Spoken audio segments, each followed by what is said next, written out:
Bonjour à tous, heureux de vous retrouver pour la suite de notre étude concernant le jugement et les 7 sceaux.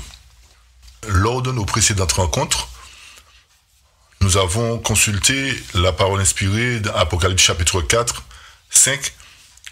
Nous avons donné l'explication de tous les symboles qui se trouvent dans ces chapitres. Aujourd'hui, nous allons aborder le chapitre 6 qui nous permettra d'ouvrir les sceaux. Nous allons ouvrir les différents sceaux et nous donnerons aussi les explications concernant les différents symboles qui se trouvent dans ces sceaux. Avant toute chose, je vous invite à prendre la position pour la prière et nous allons implorer la présence de notre Dieu. Éternel, Dieu d'amour, de bonté, de miséricorde, que toute la louange, l'honneur, le règne, la puissance et la gloire te reviennent dès maintenant et pour toujours. Je te remercie du privilège que tu nous accordes de nous retrouver sur cette plateforme afin de pouvoir partager avec tous ceux qui nous écoutent l'étude de ta parole. Que tu ouvres notre intelligence, que tu nous accordes suffisamment de sagesse et d'humilité afin que ton Saint-Esprit fasse son œuvre en nous et que nous puissions sortir de la grandie spirituellement. Pardonne-nous de nos transgressions, dirige nos pensées et que toute la louange, l'honneur, le règne, la puissance et la gloire te reviennent dès maintenant et pour toujours. Au nom de Jésus, je t'ai prié, Père, et pour ta gloire. Amen. Amen. Pour commencer, je vais vous inviter à ouvrir vos Bibles avec moi dans Apocalypse chapitre 6, concernant les 6 premiers sceaux. Au chapitre 6, à partir du verset 1. Je regardais quand l'agneau ouvrit un des 7 sceaux, et j'entendis l'un des 4 êtres vivants qui disait comme d'une voix de tonnerre, « Viens !» Je regardai, et voici parut un cheval blanc. Celui qui le montait avait un arc, une couronne lui fut donnée, et il partit en vainqueur et pour vaincre. Quand il ouvrit le second sceau, j'entendis le second être vivant qui disait « Viens !» Et il sortit un autre cheval rouge, ou roux pour certaines versions. Celui qui le montait reçut le pouvoir d'enlever la paix de la terre, afin que les hommes s'égorgeassent les uns les autres, et une grande épée lui fut donnée. Quand il ouvrit le troisième sceau, j'entendis le troisième être vivant qui disait « Viens !» Je regardai, et voici parut un cheval noir. Celui qui le montait tenait une balance dans sa main. Verset 6. Et j'entendis au milieu des 4 êtres vivants une voix qui disait « Une mesure de blé pour un denier, et 3 mesures d'orge pour un denier. Mais ne fais point de mal à l'huile et au vin. » Quand il ouvrit le 4e sceau, j'entendis la voix du 4e être vivant qui disait « Viens !» Je regardai, et voici parut un cheval d'une couleur pâle. Celui qui le montait se nommait la mort, et le séjour des morts l'accompagnait. Le pouvoir leur fut donné sur le quart de la terre pour faire périr les hommes par l'épée, par la famine, par la mortalité et par les bêtes sauvages de la terre. Quand il ouvrit le 5e sceau, je vis sous l'autel les âmes de ceux qui avaient été immolés à cause de la parole de Dieu et à cause du témoignage qu'ils avaient rendu. Verset 10. Il cria d'une voix forte en disant « Jusque à quand, Maître saint et véritable, tardes-tu à juger et à tirer vengeance de notre sang sur les habitants de la terre ?»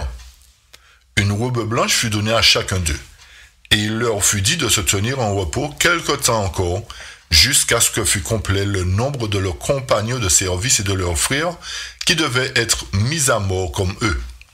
Je regardai quand il ouvrit le 6e sceau, et il y eut un grand tremblement de terre. Le soleil devint noir comme un sac de crin, la lune entière devint comme du sang, et les étoiles du ciel tombèrent sur la terre, comme lorsqu'un figuier secoué par un vent violent jette ses figues vertes.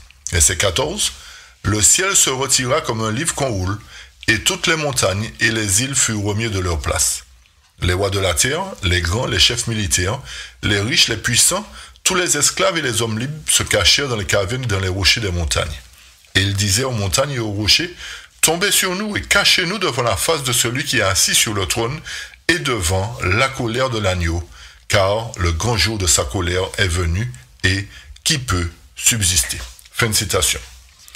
À travers le chapitre 6, nous avons vu qu'il y a plusieurs symboles. Il y a des chevaux de différentes couleurs qui partent du blanc à la couleur pâle.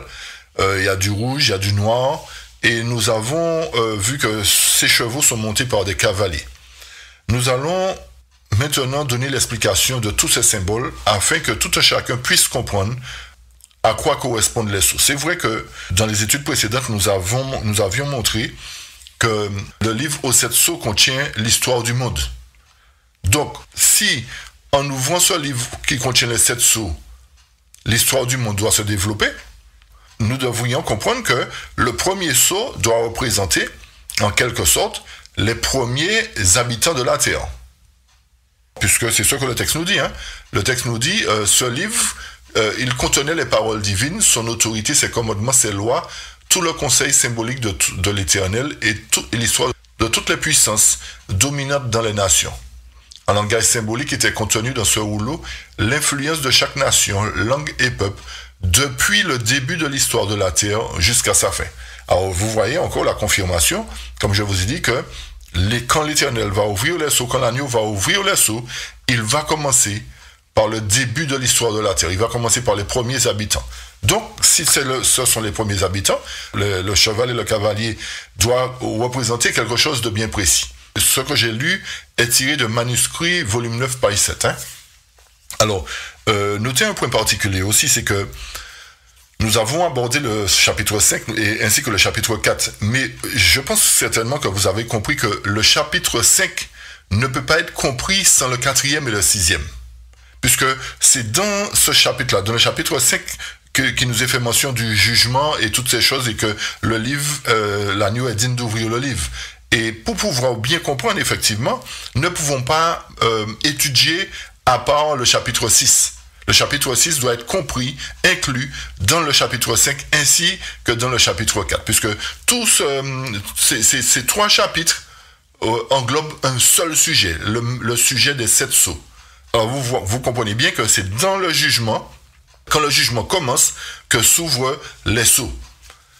Pour confirmer ce que je dis, je lis dans Testimonies for the Church, volume 9, page 267, témoignage pour l'Église, volume 9, page 267 en anglais. Le texte nous dit, le 5e chapitre de l'Apocalypse doit être étudié de près. Il est d'une grande importance pour ceux qui joueront un rôle dans l'œuvre de Dieu pour ces derniers jours. Le texte nous dit que le 5e chapitre de l'Apocalypse doit être étudié de près. Et comme nous avons compris que ce chapitre parle du jugement, le texte nous dit, il est d'une grande importance pour ceux qui joueront un rôle dans l'œuvre de Dieu pour ces derniers jours. Et c'est pour cette raison que nous insistons beaucoup sur le jugement.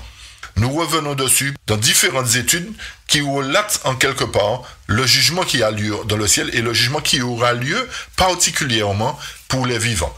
Et le texte nous dit, il y en a qui sont trompés. Ils ne réalisent pas ce qui se prépare sur la terre. Et effectivement, à travers le jugement, nous n'avons pas la notion, pour beaucoup d'entre nous, ou nous n'avions pas la notion du jugement des vivants. Et c'est là que beaucoup se sont trompés. Et le texte nous dit, ils ne réalisent pas ce qui se prépare sur la terre. Ceux qui ont permis à leur esprit de s'obscurcir en ce qui concerne ce qui constitue le péché sont terriblement trompés. À moins qu'ils ne changent radicalement d'avis, ils seront pris en défaut lorsque Dieu prononcera son jugement sur les enfants des hommes. Ils ont transgressé la loi et rompu l'alliance éternelle et ils recevront selon leurs œuvres. Ici, nous voyons que il faut qu'il y ait un changement radical. Il faut que nous puissions changer d'avis quant au jugement, quant au scellement et quant à la purification qui doit se faire. Cette purification, comme nous l'avons toujours dit, ne se fera pas au retour de Jésus. Et c'est pour cette raison, comme j'ai dit, que nous revenons sur ce jugement. Nous revenons dessus. Peut-être que ça fatigue certains, mais il est important de comprendre que cette œuvre va décider de la destinée de chacun. Et que cette destinée se fera avant que les fléaux ne tombent, et particulièrement avant le retour de Jésus. C'est pour cette raison que nous voulons insister, parce que, en quelque part, quand nous aborderons le 7e sceau, entre le 6e et le 7e sceau, vous verrez que l'heure est critique, et vous verrez qu'il ne reste pas beaucoup de temps. À travers cette prophétie, nous allons pouvoir situer dans le temps où nous en sommes véritablement. Et à quel moment, pas à quel moment, mais quel est le signe qui mettra fin au jugement des morts et qui débutera le jugement des vivants. Alors c'est pour cette raison que je vous demande de suivre non seulement cette étude, particulièrement l'étude qui concerne la fin du 6e et le début du 7e sceau. Nous allons maintenant aborder la période de chaque sceau. Et étant donné qu'il a été établi qu'avec le livre des sceaux, le jugement commence, c'est-à-dire le jugement qui examine les premiers justes qui vécurent sur la terre et finit par les derniers. Autrement dit, les sceaux couvrent à l'évidence toute l'histoire du monde. Et c'est ce que nous avons lu tout à l'heure. En conséquence, les sceaux incluent chaque saint depuis la création du monde. Et l'utilisation du chiffre 7 prouve cela. Comme il y a 7 sceaux en ordre consécutif, nous comprenons que l'histoire de notre monde se divise en 7 périodes différentes. Alors, retenez bien ce que je viens de dire. Hein. Comme il y a 7 sceaux en ordre consécutif, l'histoire du monde se divise en 7 périodes différentes. C'est pour cette raison qu'il y a 7 sceaux, chers amis. Alors, autrement dit, l'Éternel va passer en revue les 7 périodes de l'histoire du monde. On commençait par le premier sceau qui représente la première période de l'histoire du monde. D'accord? Alors, de toute évidence, les 6 premiers sceaux traitent des cas de ceux qui sont déjà morts. Et ça c'est un point important pour nous montrer que c'est à la fin du 6e sceau que le jugement des vivants va commencer. Mais nous allons donner le signe à travers la parole de Dieu qui va nous montrer véritablement quand le jugement des vivants va commencer. Alors donc, retenez bien que les 6 premiers sceaux traitent des cas de ceux qui sont déjà morts alors que le jugement est en cours, depuis 1844. Tandis que la 7e période de scellement, c'est-à-dire la dernière, concerne nécessairement les vivants.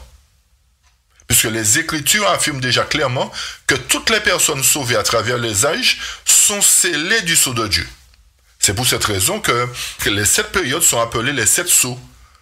Et les noms de ceux qui sont scellés sont écrits dans le livre. En conséquence, si vous avez bien compris, le livre est scellé de 7 sceaux. C'est-à-dire 7 périodes de scellement à travers lesquelles le peuple de Dieu a reçu un message et a été scellé, ou pas. Alors, étant donné que ça s'appelle les 7 sceaux, ces 7 périodes représentent des périodes de scellement, des périodes où le peuple de Dieu a reçu un message particulier qui lui a permis d'être scellé, d'accepter la vérité, d'accepter Christ comme l'agneau immolé. Et pour confirmer ce que je viens de dire, nous lisons 2 Timothée 2, verset 19, qui nous dit ceci. « Néanmoins, le solide fondement de Dieu reste debout avec ses paroles qui lui servent de sceau. » Alors vous voyez bien que ce sont les paroles qui servent de sceau, ce sont les paroles qui scellent.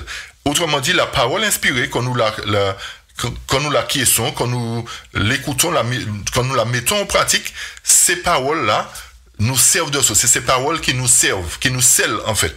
C'est la parole qui nous scelle. C'est vrai que y a des textes dans Éphésiens, quand nous allons lire, qui disent que nous sommes scellés du Saint-Esprit, mais avant d'être scellés du Saint-Esprit, en fait, le Saint-Esprit parfait cette œuvre en nous. Le Saint-Esprit nous convainc de pécher à travers la parole. C'est-à-dire que sans la parole, le Saint-Esprit ne peut pas parfaire cette œuvre de scellement en nous. Vous avez compris, chers amis? Sans la parole, le Saint-Esprit ne peut pas parfaire cette œuvre en nous parce qu'il vient mettre en évidence la parole dans nos cœurs et il vient nous convaincre de pécher à travers, par rapport à la parole. Vous avez bien compris? D'accord, alors je lis maintenant Éphésiens 1, verset 13 qui nous dit ceci. En lui, vous aussi, après avoir quoi? Entendu la parole de vérité, l'évangile de votre salut, en lui vous avez cru et vous avez été scellés du Saint-Esprit qui avait été promis. Vous comprenez ce que je disais? C'est-à-dire qu'il faut d'abord avoir la parole. Et comme nous avons lu précédemment dans 2 Timothée 2, verset 19, c'est le solide fondement de Dieu qui reste debout, c'est la parole qui lui sert de sceau. C'est-à-dire que cette parole-là, nous devons, comme j'ai dit tout à l'heure, la mettre en pratique et le Saint-Esprit vient parfaire cette œuvre en nous pour que nous soyons scellés. Alors, autrement dit, si vous avez bien compris, toutes les générations qui ont vécu avant nous et qui sont jugées depuis 1844 ont mis en pratique ou pas la parole. Et c'est cette parole-là qui les a scellés. Rappelez-vous que au temps d'Adam, la parole était dite oralement. Et il fallait la mettre en pratique ou pas. C'était oralement que la parole était adressée aux premiers habitants de la terre. Et pour confirmer encore concernant la parole qui sert de sceau, je lirai dans Événements des derniers jours, paragraphe 805, ce qui est dit. Aussitôt que chaque membre du peuple de Dieu sera marqué sur son front, il ne s'agit pas d'un sceau ou d'une marque visible, mais d'une pratique quotidienne de la vérité, à la fois sur le plan intellectuel et spirituel, de sorte qu'on ne peut plus s'en écarter. Aussitôt que le peuple de Dieu sera scellé et préparé pour le crible, alors il viendra et en fait, cette phase a déjà commencé. Nous allons revenir sur la dernière phrase. En fait, cette phase a déjà commencé. Nous allons apporter des explications parce que toutes les explications sont là. Parce qu'il y a beaucoup de personnes qui pensent que le crible, c'est autre chose, c'est quelque chose de spécial. Et non, le crible fait partie de la séparation ou encore de la moisson. Mais nous allons apporter des précisions dans un autre sujet concernant cette phase. D'accord? Alors, remarquez bien que le texte nous dit qu'il ne s'agit pas d'un sceau ou d'une marque visible, mais d'une pratique quotidienne de la vérité. Si c'est une pratique quotidienne de la vérité provient de quoi? La vérité provient de la parole. Alors, cela sous-entend que si nous croyons en la parole, si nous croyons en toute la parole, parce que, je précise bien, en toute la parole, parce que beaucoup aujourd'hui acceptent une partie de l'évangile. Et quand ça dérange, on met de côté ou on met en doute la parole, on se dit mais non, ça c'est pas symbolique, ça c'est littéral, ou ça c'est pas littéral, ça c'est symbolique, etc. On a toujours une revendication à faire quand les choses nous dérangent. Mais notez bien que le fait d'avoir le sceau consiste à une mise en pratique totale de la parole. Toute la parole doit être mise en pratique, pas une partie. Si nous voulons être scellés, il faut bien retenir cela, c'est-à-dire ne pas émettre de doute concernant la parole de Dieu. Du moment que nous émettons un doute, on ne peut pas être scellé, chers amis. C'est clair. Si on émet un doute contre la parole de Dieu, on ne peut pas être scellé parce que le Saint-Esprit doit enlever tout doute en nous à travers la parole. Alors, pour nous permettre de bien comprendre ce que je dis, quand l'agneau ouvre le livre de 7 sceaux, il ouvre en même temps le livre de vie. C'est-à-dire que le livre qui contient les 7 sceaux est le même que le livre de vie. C'est ce que je veux dire par là. Quand il ouvre le livre de 7 sceaux, il ouvre le livre de vie. L'agneau ouvre le livre de vie. Par conséquent, l'ouverture des sceaux doit être la révélation de la vie de tous ceux qui sont entrés au service de Dieu, en commençant par Adam. Vous avez bien compris cela, j'espère. D'accord? Le deuxième point est le suivant, c'est que les 7 sceaux sont placés dans le contexte du jugement, comme je vous ai dit tout à l'heure, et le jugement investigatif inclut toute l'histoire du monde et pas simplement le Nouveau Testament. Les 7 sceaux ne contiennent pas seulement l'histoire du Nouveau Testament, mais l'histoire du monde depuis l'Ancien, depuis la création jusqu'à la fin. Alors, nous revenons dans le chapitre 6 d'Apocalypse, versets 1 à 4, pour apporter des précisions concernant le premier sceau. Le texte nous dit, « Et je regardai lorsque l'agneau ouvrit l'un des 7 sceaux, et j'entendis comme le bruit du tonnerre, l'une des 4 bêtes disant, viens et vois. Et je vis, et voici un cheval blanc. Et celui qui était assis dessus avait un arc, et on lui donna une couronne, et il partit, conquérant et pour conquérir. Et lorsqu'il ouvrit le second sceau, j'entendis la seconde bête dire, viens et vois. Et il sortit un autre cheval qui était roux. Et il fut donné à celui qui était assis dessus le pouvoir d'ôter la paix de la terre, et de faire que les hommes se tuent les uns les autres. Il lui fut donné une grande épée. Quand il ouvrit le troisième sceau, j'entendis la troisième bête dire, viens et vois, et je regardai, voici un cheval noir, et celui qui était assis dessus avait une balance dans sa main. Et j'entendis au milieu des 4 bêtes, ou encore des 4 êtres vivants, d'accord, dire, une mesure de blé pour un denier, et 3 mesures d'orge pour un denier. Et veille à ce que tu ne fasses pas de mal, ni à l'huile, ni au vin. Et quand il ouvrit le 4e sceau, j'entendis la voix de la 4e bête dire, viens et vois, et je regardai, voici un cheval de couleur pâle. Et celui qui était assis dessus était la mort, et l'enfer le suivait. Et le pouvoir leur fut donné sur le quart de la terre, pour tuer par l'épée, par la famine, par la mort, et par les bêtes sauvages de la terre. Ici, nous avons vu qu'il y a, comme je vous ai dit précédemment, 4 couleurs différentes de chevaux. Alors, que peut bien signifier ces chevaux et leurs cavaliers et les différentes couleurs?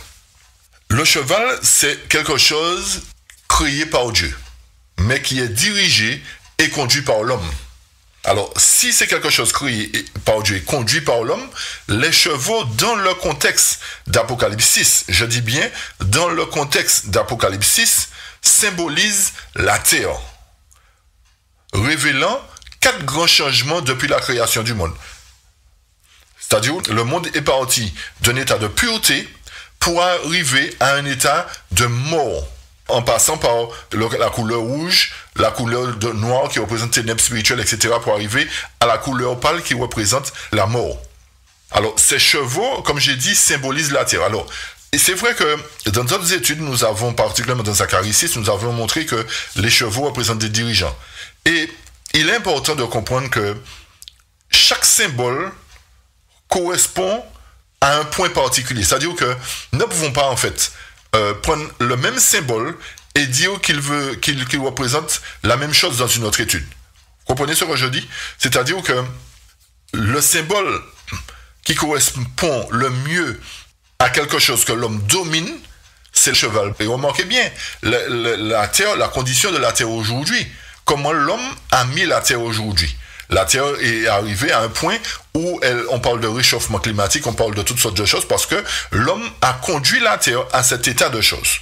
D'accord? Vous voyez bien, c'est pour cette raison que l'Éternel a mis le symbole des chevaux représenté par la terre, parce que l'homme conduit la terre, l'homme dirige la terre comme il veut, et il amène cette terre-là à passer par un état de dégradation totale.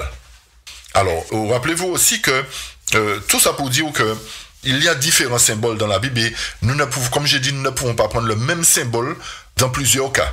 C'est vrai que quand nous parlons d'église, nous parlons de femmes. Nous avons montré que l'église représente aussi une montagne, que l'église représente aussi une pierre, que l'église représente un char. Ok? Vous voyez bien qu'il y a différents symboles pour décrire une église, mais un symbole approprié à chaque circonstance. Une pierre quand l'église doit prêcher un message puissant, quand l'église doit frapper, un char quand l'église doit racheter les nations, etc.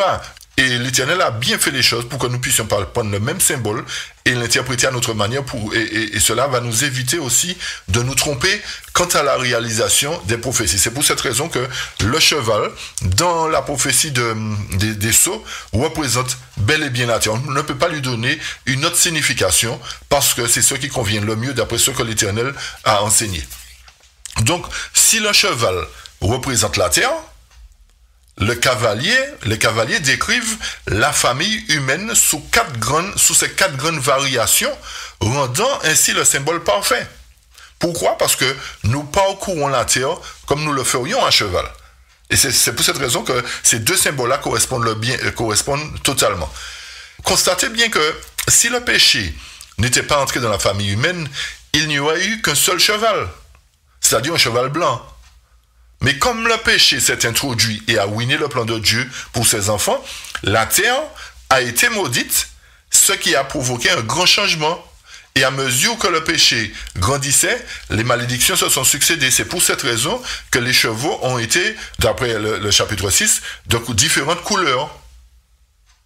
Puisque le cheval blanc a été suivi du cheval rouge, ou du cheval roux, comme vous voulez, et le cheval rouge a été suivi du noir, le noir a été suivi du cheval pâle. Ceci montre une aggravation progressive des conditions humaines. Jusqu'ici, j'espère que ces points sont clairs concernant la description du cheval et de son cavalier, puisque rappelez-vous que nous parlons de la condition du scellement du peuple quant à son existence sur la surface de la terre. Alors, nous allons donner la description des symboles de la couronne, de l'épée, de la balance et de la mort. Alors, le fait que le premier cavalier avait une couronne, ensuite le second a eu une épée, le troisième a eu une balance, et le quatrième était appelé la mort, indique pareillement que par les actions des hommes, la terre est allée de mal en pis. C'est simplement ça. Alors que Adam était le premier à être couronné, et bien ensuite le deuxième cavalier a reçu une épée pour enlever la paix de la terre. Ensuite, la balance représente un système commercial qui a été mis en place. Nous allons donner l'explication tout à l'heure. Et la mort s'en est suivie. Alors, concernant le premier sceau, d'après l'image que vous voyez, effectivement, il y a la scène du tribunal qui est mise en place. Il y a l'ancien des jours, l'agneau, la mer de verre, les 4 êtres vivants, les 24 vieillards. Et vous voyez que, d'après l'image, il y a le jardin d'Éden. Adam et Ève ont été chassés du jardin d'Éden. Mais avant tout ça, l'Éternel avait dit à Adam de pouvoir conquérir la terre. D'accord? C'est pour cette raison que le premier cavalier représente Adam, qui avait le pour but de conduire, de dominer la terre. D'accord? Le premier cavalier était donc Adam, ainsi que sa génération. Notez bien que c'est une génération. Et nous allons montrer effectivement à quel moment se termine un sceau et à quel moment un autre commence. D'accord? Alors, pour pouvoir confirmer tout ce que nous disons, je lis dans Patriarches et Prophètes, à la page 24, le chapitre La création, le texte nous dit: Puis l'Éternel planta un jardin en Éden du côté de l'Orient, et il plaça l'homme qu'il avait formé. Tout ce que Dieu avait fait n'était que beauté et perfection. Et rien ne semblait manquer au bonheur du premier couple. Mais le Créateur voulut lui donner une autre preuve de bonté en lui préparant un jardin qui fût sa demeure particulière. Ici, nous voyons que tout ce que Dieu avait créé au départ était beauté et perfection, c'est-à-dire qu'il était pur, représentait véritablement la terre dans son état de pureté. C'est pour cette raison que le premier cheval était blanc, ainsi que son cavalier couronné qui était représenté par Adam, à qui Dieu avait donné la domination. Et pour confirmer encore, nous allons dans Genèse chapitre 1, concernant le cavalier et la couronne. Le texte nous dit, Genèse 1, verset 26 à 28, « Puis Dieu dit, faisons l'homme à notre image, selon notre ressemblance, et qu'il domine sur les poissons de la mer, sur les oiseaux du ciel, sur le bétail, et sur toute la terre, et sur tous les reptiles qui rampent sur la terre. Dieu créa l'homme à son image, il le créa à l'image de Dieu, il créa l'homme et la femme. Dieu les bénit, et Dieu leur dit, soyez féconds, multipliez, remplissez la terre, et la sujettissez et dominez sur les poissons de la mer, sur les oiseaux du ciel, et sur tout animal qui se meut sur la terre. Ici, d'après Genèse, nous voyons que Dieu a donné le pouvoir de dominer. C'est-à-dire, Dieu a donné une couronne à Adam, puisque la couronne signifie la domination. D'accord? L'Éternel a confié à Adam une couronne, c'est-à-dire le rôle de dirigeant, le rôle de roi, le rôle de... Dieu a donné à Adam l'autorité sur tous les animaux, toutes les créatures. D'accord? Alors, c'est pour cette raison que ce cavalier-là, qui est Adam, a reçu une couronne d'autorité pour qu'il domine sur toutes les nations, sur tous les peuples, sur toutes les créatures. Et l'Éternel a dit à Adam et à sa femme, soyez féconds, multipliez, remplissez la terre et l'assujettissez et dominez sur tout ce qui est créé. Alors vous voyez ici que Adam a reçu le pouvoir d'assujettir la terre et de dominer. C'est pour cette raison, encore une fois, que quand vous êtes sur un cheval, vous dominez. Vous l'assujettissez, vous le dressez, vous conduisez le cheval comme vous voulez. Et c'est pour cette raison, encore une fois de plus, comme nous avons dit, que le cheval représente la terre, parce que l'homme a reçu le pouvoir de dominer la terre. Donc, vous voyez que ce cavalier n'avait pas seulement une couronne, il possédait un arc. D'accord? L'arc, c'est quoi? L'arc représente quoi?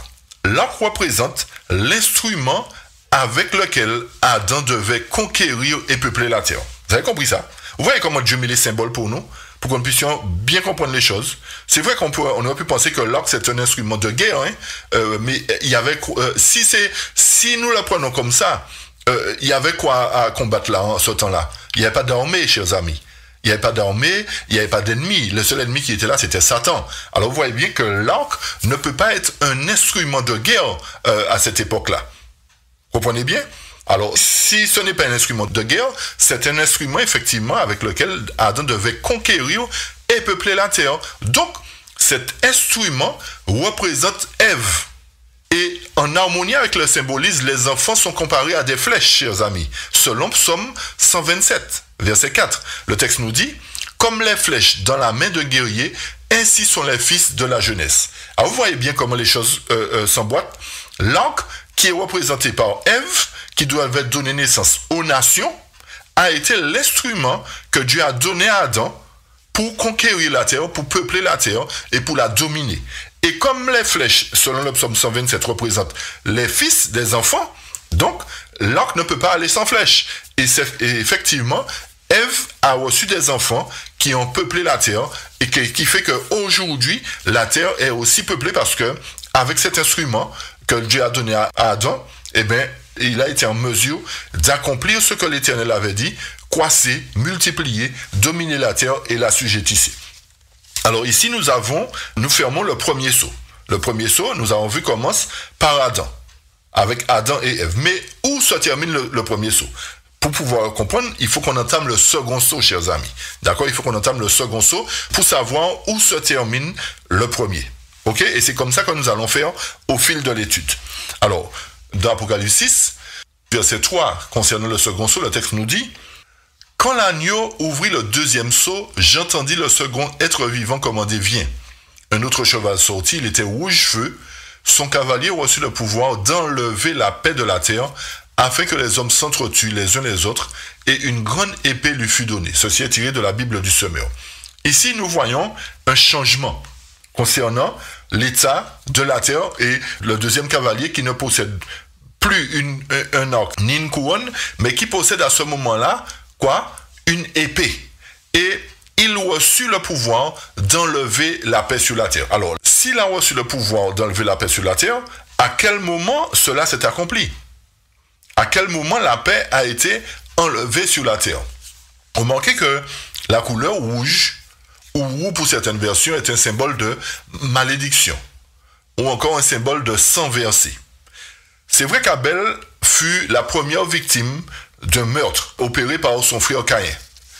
Mais cette condition atteint son apogée juste après le déluge, le désastre de la tour de Babel avec sa confusion des langues. Alors vous voyez bien, chers amis, que au moment où le second cavalier sortit, il était de couleur rouge, son cheval rouge, cette période correspond à la période après le déluge, c'est-à-dire la période de la tour de Babel. Remarquez le terme « enlever la paix sur la terre », cette phrase indique qu'il y avait paix avant l'époque du cheval rouge. Ok, vous avez bien compris ça? Si le cheval rouge vient et il enlève la paix, c'est qu'il y avait paix avant son époque. Ceci prouve encore que le premier saut a dû commencer avec Adam quand la terre était pure et en paix. Et si cela se réfère, comme certains le disent, à l'époque du Nouveau Testament, il n'y avait pas paix sur la terre à l'époque du Nouveau Testament. Et ceci nous prouve encore que les 7 sceaux ne débutent pas à cette période, chers amis, parce que le deuxième cavalier a reçu le pouvoir d'enlever la paix sur la terre. À l'époque du Nouveau Testament, il y a eu la guerre. Et depuis l'époque d'Israël, il y a eu des guerres qui se sont succédées. Mais plus précisément, le deuxième cavalier trouve son accomplissement à l'époque de la tour de Babel. Donc, le premier sceau couvre la période depuis Adam jusqu'au déluge. Le déluge, en résumé, met fin à la période du premier sceau. Et c'est là que le deuxième sceau commence et que le premier sceau se termine. Alors, notez un point particulier, c'est que les sceaux s'emboîtent, chers amis. Les sceaux s'emboîtent les uns aux autres. D'accord? Ok? Alors, pour confirmer ce que je dis concernant la tour de Babel, le moment où le deuxième cavalier a enlevé la paix de la terre, nous avons dit que ça se situe à l'époque de la tour de Babel. Et nous allons lire pour confirmer ce que je viens de dire dans Patriarches et Prophètes à la page 98. Le texte nous dit « La tour avait atteint une hauteur prodigieuse. Comme il était impossible aux ouvriers du sommet de communiquer avec ceux qui étaient à la base, on avait posté à divers endroits des hommes qui se transmettaient les demandes de matériaux ou d'autres messages. Or, pendant que ces messages passaient ainsi d'un poste à l'autre, leur langage fut confondu, de sorte que les matériaux commandés n'étaient pas ceux qu'il fallait, et que les autres passés par la chaîne étaient à l'arrivée tout autre qu'au départ. La confusion et la stupeur furent générales. L'entente et la coopération n'étaient plus possibles. Le travail fut suspendu. Incapables de se rendre compte des étranges malentendus qui se produisaient, les constructeurs, hors d'eux-mêmes, se mirent à s'accabler de reproches. Écoutez la dernière phrase. L'entreprise fut noyée dans la discorde et le sang. Chers amis, vous voyez ici que, suite à cette confusion qui s'est produite lors de l'érection de la tour de Babel, eh bien c'est à ce moment-là que cette entreprise-là fut noyée dans la discorde et dans le sang. C'est à ce moment-là que la paix a été enlevée de la terre, chers amis. Qui dit paix enlevée dit guerre. Et c'est à ce moment-là que, effectivement, il y a beaucoup de sang qui ont coulé parce que les gens ne s'entendaient pas entre eux. Et ça a créé véritablement une guerre. Ça a enlevé toute la paix qui régnait sur la terre. Et cela correspond effectivement à la période du second sceau. D'accord ? Donc, le second sceau, en résumé, révèle la vie de ceux qui vécurent particulièrement durant la période juste après le déluge. C'est pour cette raison que je vous ai dit que les sceaux s'emboîtent ou se chevauchent, chers amis. Ainsi, après Adam et Ève, le monde devint graduellement rouge, c'est-à-dire frappé de malédiction, et il y eut des guerres, des meurtres, jusqu'à atteindre un pic avec la naissance des nations à la tour de Babel. Ici, nous avons terminé le deuxième sceau. Nous allons ouvrir maintenant le troisième sceau. Alors, rappelez-vous que ces deux premières générations de personnes, c'est-à-dire d'Adam jusqu'à la période après le déluge, ces gens-là sont jugés. Ils représentent les premières catégories de personnes qui sont jugées.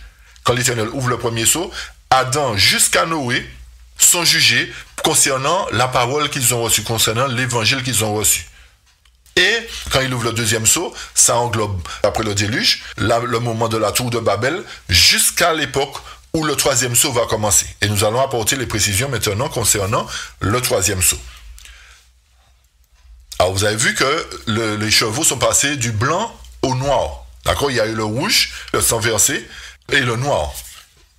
Le texte nous dit dans Apocalypse 6, versets 5 et 6, « Quand il ouvrit le troisième sceau, j'entendis le troisième être vivant qui disait « Viens ». Je regardai, et voici parut un cheval noir. Celui qui le montait tenait une balance dans sa main, et j'entendis une voix au milieu de 4 êtres vivants dire « Une mesure de blé pour un denier, et 3 mesures d'orge pour un denier, et veille à ce que tu ne fasses de mal ni à l'huile, ni au vin. » Le cheval noir, donc, chers amis, représente une période de ténèbres spirituelles, une période d'idolâtrie. Et c'est à cette époque-là où la connaissance de Dieu fut pratiquement anéantie. Et en fait, nous avons seulement le récit d'Abraham et de Lot qui servaient Dieu comme preuve. Ok? Puisque Abraham a été appelé alors que les nations étaient dans une idolâtrie totale. Et c'est à cette époque qu'a pris naissance Israël. Vous comprenez bien ce que je dis? C'est-à-dire, à l'époque du cheval noir, dans une période de ténèbres spirituelles, l'Éternel a suscité Abraham, qui a été appelé le père de la foi, qui a donné naissance aux 12 tribus, d'accord? C'est-à-dire après, il y a eu Abraham, Isaac, Jacob, qui a donné naissance aux 12 tribus, ou encore au peuple d'Israël. C'est à ce moment-là, dans la période du cheval noir, dans la troisième période de temps, concernant le troisième sceau, qu'Israël est né.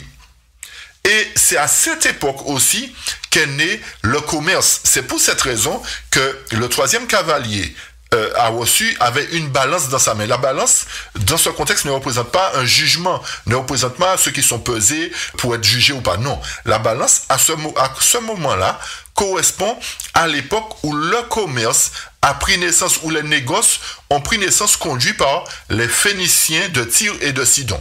C'était les principaux centres commerciaux de cette époque-là. Et Tyr fut à l'époque d'Abraham la capitale de Canaan, appelée aujourd'hui le Liban. D'accord? Alors vous voyez comment l'Éternel fait bien les choses. L'Éternel, à travers les différents sceaux, nous montre la condition de la terre. Non seulement la condition de la terre, mais nous montre ce qui prend naissance sur la terre à chaque fois.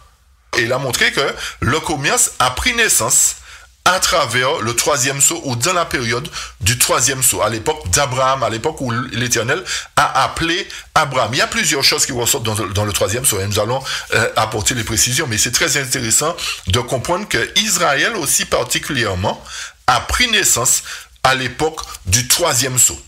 Alors, pour confirmer encore, nous lisons Patriarches et Prophètes, chapitre 11, page 103. Après la dispersion des hommes de Babel, l'idolâtrie étant revenue presque universelle, Dieu abandonna finalement à leur mauvaise voie les pécheurs endurcis et se choisit un des descendants de Sem nommé Abraham, afin de faire de lui le conservateur de sa loi pour les générations futures. Abraham avait grandi au sein de la superstition et du paganisme. Sa famille elle-même, par laquelle la connaissance de Dieu avait été conservée, commençait à céder aux influences fascinatrices qui l'entouraient. Et vous comprenez bien que c'est pour cette raison que l'Éternel a appelé Abraham à sortir du roi Chaldée pour aller justement dans un lieu où il ne connaissait pas. Et c'est à cette époque-là, comme je vous ai dit, que l'Éternel, à cette époque de totale idolâtrie, une idolâtrie qui était, d'après le texte, devenue presque universelle, c'est-à-dire que ça couvrait presque toute la terre. Alors l'Éternel a suscité cet homme, qui a été appelé le Père de la foi, pour mettre sur pied un peuple qui allait représenter Christ. Vous comprenez bien, chers amis? L'Éternel a suscité Abraham, qui était appelé le Père de la foi, pour mettre sur pied un peuple qui devait devenir, en quelque sorte, la lumière des nations. Alors que l'époque, l'idolâtrie faisait rage sur la terre. Pour confirmer le fait que Tyr et Sidon représentait la capitale du commerce, c'est-à-dire le Liban actuel, David voulait construire le temple, un temple pour l'Éternel. Mais l'Éternel a dit à David, non, tu vas pas construire ce temple, c'est ton fils qui va le construire à ta place. Et c'est après ta mort que le temple sera érigé. Lorsque Salomon a entamé la construction du temple, qu'est-ce qu'il a fait? Il a signé un traité avec Hiram, roi de Tyr. Vous pouvez lire ça dans l'Ancien Testament, dans Roi, etc. Hiram devait fournir pour la construction du temple du bois de cèdre et de cyprès. Les matériaux devaient partir de là. Les matériaux devaient partir, traverser la mer jusqu'à Juda, jusqu'au lieu où le temple devait être érigé. Et c'est ce que Salomon a fait. Salomon a fait commerce avec les rois de Tyr et de Sidon parce que c'est là que provenait, c'est là qu'avait commencé le commerce et c'est là que les échanges ont commencé. Et les produits du commerce avec l'Arabie et l'Occident affluaient dans leur cité. Les ouvriers n'avaient cessé de transformer les métaux, le verre et les têtes pourpres. Ils voyageaient partout à terre comme en mer et ils étaient appelés des missionnaires du commerce. Alors vous voyez bien que l'Éternel nous montre effectivement à travers le troisième sceau que c'est à cette époque-là qu'a commencé le commerce. Vous voyez comment l'Éternel est bon, chers amis? C'est là qu'a commencé le commerce et c'est pour nous montrer effectivement que le troisième sceau correspond bel et bien à cette époque-là où Abraham a été appelé et où le commerce a pris naissance, pour me répéter encore une dernière fois. Pour confirmer encore ce que nous disons dans Ésaïe 23 concernant Tyr et Sidon, l'Éternel dit au chapitre 23 verset 8, « Qui a pris cette résolution contre Tyr, la dispensatrice des couronnes, elle dont quoi les marchands étaient des princes, dont les commerçants étaient les plus riches de la terre. » Vous voyez, pour confirmer encore que la période, la balance qui a été mise dans la main du cavalier, du troisième cavalier, ou à l'époque du troisième sceau, correspond effectivement à une période de commerce et nous a montré que c'est Tyr qui était la dispensatrice des couronnes, elle dont les marchands étaient des princes, dont les commerçants étaient les plus riches de la terre. C'est Isaïe 23 qui le dit. Alors vous voyez bien, encore une fois de plus, chers amis, que l'Éternel nous a donné tous ces signes pour nous situer dans le temps, pour ne pas nous tromper et nous permettre de comprendre à quel moment commence et se termine les sceaux. Et rappelez-vous que le troisième sceau, c'était le cheval était de couleur noire qui représentait une période de ténèbres spirituelles qui était l'époque où Abraham a été appelé par Dieu pour être le père de la foi. Et Apocalypse 6 encore, verset 6 nous dit, pour continuer à décrypter les symboles, le verset 6 du chapitre 6 nous dit, une mesure de blé pour un denier et 3 mesures d'orge pour un denier. Et la version Weymouth dit, le salaire d'une journée entière pour une miche de pain, le salaire d'une journée entière pour 3 gâteaux d'orge.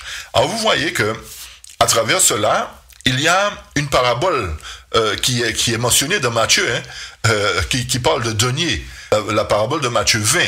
Le denier représente quoi? Le salaire du jour. Et pourquoi la parabole de Matthieu 20 vient s'intégrer dans le chapitre 6? Vous allez comprendre la raison pour laquelle. Alors, comme je vous ai dit, le denier représente le salaire du jour. Et Matthieu 20, verset 1 à 4 nous dit, « Car le royaume des cieux est semblable à un maître de maison qui sortit dès le matin afin de louer des ouvriers pour sa vigne. Il convint avec eux d'un denier par jour, et il les envoya à sa vigne. Il sortit vers la 3e heure, il en vint d'autres qui étaient sur la place sans rien faire. Il leur dit, allez aussi à ma vigne et je vous donnerai ce qui sera raisonnable. Et ils y allèrent, verset 5, et il sortit de nouveau vers la 6e heure et vers la 9e heure, il fit de même.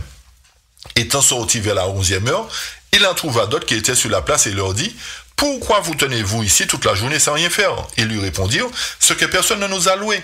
Allez aussi à ma vigne, leur dit-il. Et quand le soir fut venu, le maître de la vigne dit à son intendant, appelle les ouvriers et paie-leur leur salaire en allant des derniers aux premiers. Et ceux de la 11e heure vinrent et reçurent chacun un denier.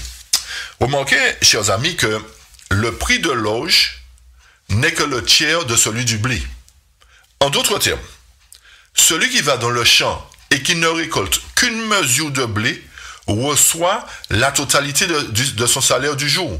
Mais un autre qui a travaillé toute la journée et qui a ramassé 3 mesures d'orge ne reçoit pas davantage que le salaire de la journée. Tout ça pour nous dire, chers amis, que à travers cette parole que nous avons déjà expliquée dans Matthieu 20, les ouvriers de la 11e heure qui ont été embauchés en dernier vont recevoir le même salaire.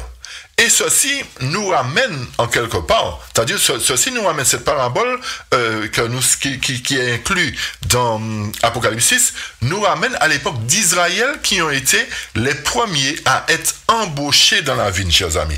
Vous voyez comment l'Éternel fait bien les choses? C'est-à-dire que le troisième sceau couvre la période depuis Abraham jusqu'à l'époque d'Israël selon la chair. Jusqu'aux Juifs plus précisément. Cette époque-là, le troisième sceau couvre une longue période qui part depuis Abraham, qui a mis Isaac au monde, ensuite Jacob, les 12 tribus, et ceci a donné naissance au peuple juif, au peuple israélite, jusqu'à l'époque de Jésus. Vous comprenez? Le troisième sceau couvre toute cette période-là, chers amis. Donc, pour apporter encore plus d'explications, le denier représente la vie éternelle, le salut. Et seuls les êtres humains reçoivent le salut comme récompense du travail effectué sur la terre. Alors vous voyez pourquoi l'Éternel a dit dans Apocalypse 6 une mesure de blé pour un denier, c'est-à-dire tous ceux qui ont commencé à travailler dans la vigne du Seigneur en tant qu'Israël devaient recevoir le même salaire que les derniers qui ont été embauchés à la fin de l'histoire de l'humanité. Vous avez compris ça, chers amis? L'Éternel nous montre que à partir de ce moment-là, il a embauché des gens dans sa vigne. Vous allez relire le livre Jésus-Christ concernant la vigne du Seigneur, parabole de Jésus concernant la vigne du Seigneur, et vous allez bien comprendre que effectivement l'Éternel a embauché des ouvriers qui a été Israël en premier lieu, ensuite les chrétiens, etc. Et l'Éternel a montré que c'est à ce moment-là qu'il a dit en fait que je vous embauche, mais je vais vous donner un salaire, je vais vous donner la vie éternelle. Si vous accomplissez correctement la mission que je vous ai confiée, c'est là que Israël avait reçu la mission d'être la lumière du monde.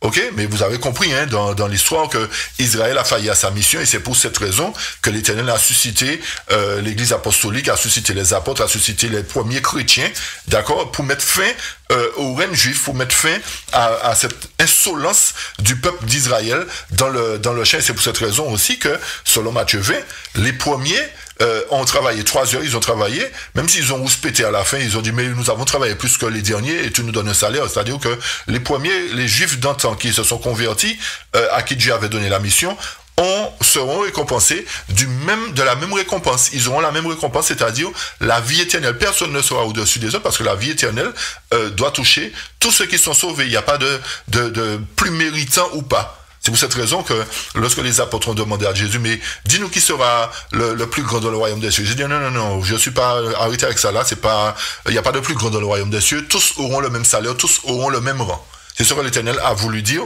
à travers cette parabole de Matthieu 20. Et comme je vous ai dit, cette parabole s'incruste dans le troisième sceau pour montrer que c'est à cette époque-là qu'Israël a été choisi par Dieu pour être le dépositaire de sa loi. Alors donc, comme j'ai dit, nous avons donné la description du denier, une mesure de blé pour un denier et 3 mesures d'orge pour un denier. Le blé donc représente les premiers à être sauvés, c'est-à-dire les 144 000 qui furent loués en dernier, et ensuite la grande foule. C'est eux les premiers qui reçoivent la récompense parce qu'ils sont des vivants, ils sont représentés par les vivants. Vous avez bien compris, chers amis, le blé représente premièrement les 144 000, les premiers fruits qui furent loués en dernier, les ouvriers de la 11e heure. C'est ce que nous avons expliqué dans Matthieu 20. Et ensuite, la grande foule. Ce sont les vivants qui reçoivent premièrement la récompense. Ils ne devanceront pas effectivement ceux qui sont morts, mais ils seront les premiers à être sauvés concernant les vivants par rapport au jugement qui va se faire. Chers amis, vous voyez comme l'Éternel est bon. Ensuite, l'ange représente donc les Juifs puisqu'ils ont travaillé 3 heures. Une mesure de blé pour un denier, 3 mesures d'orge pour toujours un denier. L'orge représente les premiers qui ont été embauchés dans la vigne, qui représente effectivement les Juifs qui furent loués en premier. Et une mesure représente 1 heure. Une mesure représente 1 heure puisque les ouvriers de la 11e heure ont travaillé 1 heure, une mesure de blé. D'accord? La période de temps durant laquelle les ouvriers de la 11e heure ont travaillé. Et les 3 mesures d'orge représentent les 3 heures symboliques, c'est-à-dire l'heure qui correspond à l'œuvre des Juifs dans laquelle ils ont travaillé 3 heures. 3 mesures de blé, c'est-à-dire 3 heures de temps. Symbolique, tout ça c'est symbolique.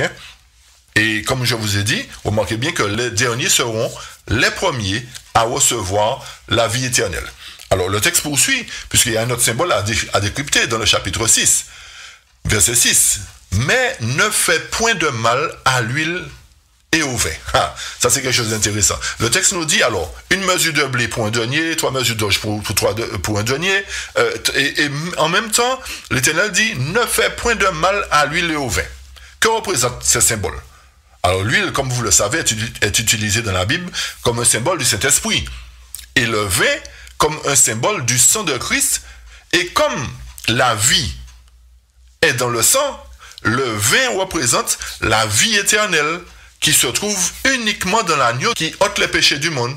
Et c'est pour cette raison que Jésus a dit, les paroles que je vous ai dites sont esprit et vie, c'est-à-dire huile et vin, qui signifie la parole de Dieu. Comprenez, chers amis? Mais pour quelle raison l'ordre fut donné particulièrement à ce cavalier-là, c'est-à-dire au troisième cavalier, au cavalier qui était revêtu de noir et qui montait un cheval noir? Pourquoi c'est dans cette période-là, pourquoi cet appel fut lancé à ce cavalier-là en particulier? Et pourquoi pas aux autres? C'est parce que la période sous le cheval noir et son cavalier donna naissance à la Bible, chers amis. C'est parce que la Bible a pris naissance à l'époque de Moïse.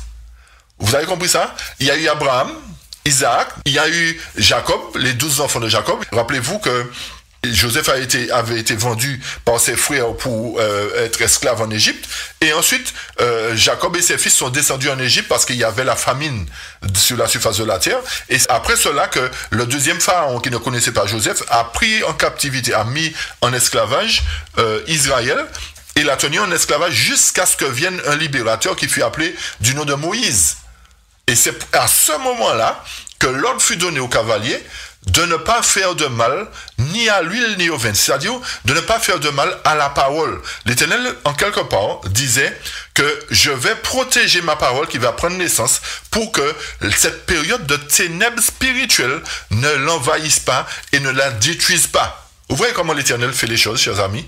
Alors que le troisième cavalier le troisième sceau représente une période de ténèbres spirituelles, l'Éternel permet que c'est dans cette période de ténèbres spirituelles que prenne naissance sa parole pour permettre au monde d'être éclairé alors que les ténèbres dominent sur le monde. Vous voyez comment l'Éternel est bon, encore une fois de plus? L'Éternel a permis que la parole prenne naissance dans la période de ténèbres spirituelles pour éclairer le monde. Et pour confirmer encore que la parole écrite a fait son apparition à ce moment-là et pas avant, je vous invite à lire avec moi la tragédie des siècles à la page 9 et 10. Le texte nous dit, au cours des 25 premiers siècles de l'histoire de notre monde, il n'y eut pas de révélation écrite. La lumière de Dieu était transmise oralement de génération en génération. C'est au jour de Moïse que la parole écrite fit son apparition. Les révélations divines commencèrent alors à être consignées dans un livre et ce travail s'est poursuivi durant une période de 16 siècles allant de Moïse, historien de la création et chroniqueur de la législation divine, jusqu'à l'apôtre Jean, le narrateur des plus sublimes vérités évangéliques. Alors, pour résumer ce que nous avons dit, vous avez compris, chers amis, que c'est durant la période du cheval noir, c'est-à-dire la période du troisième sceau, que Dieu appela Israël, époque où Moïse commença à écrire la Bible. Ainsi, il était opportun pour Dieu d'annoncer la protection de sa parole face à une période de ténèbres spirituelles. Donc, le troisième sceau révèle la période où l'humanité avait pratiquement perdu la connaissance de Dieu, époque où Dieu appela Abraham, Isaac, Jacob et Israël, l'époque où les hommes ont introduit le commerce, l'époque aussi où la Bible fut introduite, chers amis. Alors vous voyez bien comment l'Éternel nous donne la description des sceaux, et l'Éternel nous permet de comprendre que toutes ces générations-là, c'est-à-dire la génération d'Adam jusqu'à Noé, la génération de Noé jusqu'à Abraham, la génération d'Abraham jusqu'au Messie, tous ces gens-là sont jugés par classe. Tous ces gens-là sont jugés par rapport au message qu'ils ont reçu pour leur temps. D'accord? Vous avez bien compris ce que l'Éternel a fait? C'est pour cette raison qu'il y a 7 sceaux et que l'Éternel passe en revue chaque génération de croyants, en commençant par les premiers habitants de la terre pour terminer par ceux des vivants. Chers amis, nous allons nous arrêter aux 3 premiers sauts. Nous allons entamer les autres par la suite. Je ne vais pas être trop long dans ces études parce que les autres études précédentes étaient un petit peu plus longues. Mais j'espère que ces 3 premiers sauts vous ont permis de voir plus clair et vous ont permis de situer effectivement à quel moment commencer et se sont achevés les sauts. Alors, je souhaite que vous puissiez être avec nous pour la suite des autres sauts. L'ouverture du 7e saut particulièrement, c'est-à-dire la fin du 6e saut et l'ouverture du 7e saut. Il est important pour vous de ne pas rater cette étude concernant la fin du 6e et l'ouverture du 7e saut. C'est très très très important et vous allez avoir beaucoup de choses vous allez découvrir beaucoup de choses, chers amis. En tout cas, je souhaite que l'Éternel continue à nous bénir et je prie Dieu afin qu'il puisse toucher vos cœurs, toucher votre entraînement et que vous puissiez chacun être de véritables étudiants de la Bible et que nous puissions marcher d'un commun accord dans toute la vérité afin que l'Éternel puisse nous utiliser comme un peuple porteur de lumière, parce que l'Éternel a tenté à plusieurs reprises avec Israël, a tenté à plusieurs reprises afin qu'Israël soit la lumière du monde. Israël a failli à sa mission, mais comme le temps touche à sa fin, l'Éternel doit susciter encore une fois, une dernière fois, un peuple qui doit faire resplendir la lumière dans le monde afin que ceux qui sont aussi dans le monde soient sauvés, parce que l'Éternel ne va pas accepter une partie et rejeter les autres. L'Éternel a ses enfants fidèles qui sont dans le monde et c'est pour cette raison que l'Éternel prépare un peuple qui puisse faire resplendir sa parole dans le monde afin que lorsqu'il jugera que personne ne puisse dire je ne savais pas, je ne comprends pas pourquoi tu me juges, je ne savais pas ceci, je ne savais pas cela. Tout le monde saura et quand chaque personne passera devant le tribunal divin, celui qui sera rejeté saura pourquoi il est rejeté, c'est parce que l'amour de Dieu se sera manifesté dans son cœur et qu'il aura rejeté, que l'Éternel va le rejeter aussi. Alors vous comprenez bien que toute œuvre, en quelque part, doit passer en jugement devant Dieu, en revue devant Dieu, toute œuvre doit passer en jugement. C'est pour cette raison que l'Éternel permet qu'il y ait différents sauts, différentes périodes de temps avec des messages appropriés à ces différentes périodes de temps. Une fois de plus, chers amis, que l'Éternel nous bénisse et qu'il nous comble de ses bienfaits et qu'il nous garde et que je vous donne rendez-vous pour la suite concernant le quatrième saut et les autres qui vont suivre par la suite. Que l'Éternel vous garde et qu'il vous bénisse une fois de plus. Amen. Merci de votre attention. Amen. Amen. Digne, oh digne es-tu, Seigneur, digne d'être remercié, loué, adoré. Digne, oh digne es-tu, Seigneur, digne d'être remercié, loué, adoré. Digne, oh digne es-tu, Seigneur, digne d'être remercié, loué, adoré. Digne, oh digne es-tu, Seigneur, digne d'être remercié, loué, adoré. Chantons Alléluia, l'agneau sur le trône. Nous t'adorons, nous t'exaltons, nous célébrons ta gloire. Alléluia, nous on chante ton gloire. Tu es plus que vainqueur, Seigneur de l'univers.